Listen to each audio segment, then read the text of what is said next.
Premier indice. Et là, c'est un communiqué officiel du Polisario. Deuxième indice, lorsque les radios et les télévisions du monde, les agences de presse ont commencé à parler de ces explosions, le Polisario, et en le citant, à aucun moment, il n'a démenti. En l'absence de démenti de sa part, tout le responsabilise et tout indique que, effectivement, son silence confirme que c'est eux qui sont derrière ces explosions. Comment pourrions-nous qualifier tout en attendant les résultats et les conclusions de l'enquête de la police judiciaire de la Younes Mara?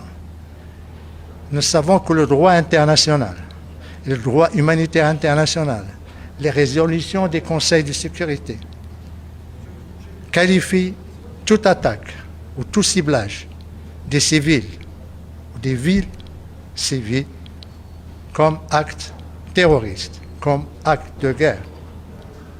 Et bien sûr, ça suppose des conséquences et des responsabilités.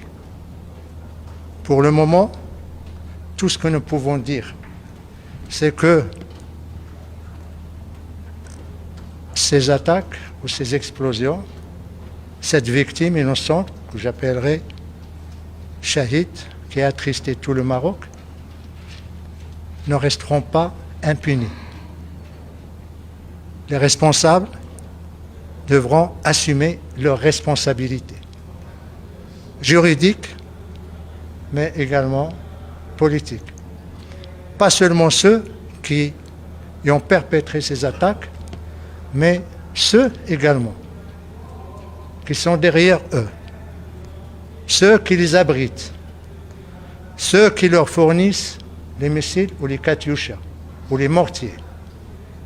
Parce que tout simplement, quand il y a une déflagration, ça laisse des traces. انضم لنا الآن واشترك في القناة للحصول على صدى أخبار مملكتنا.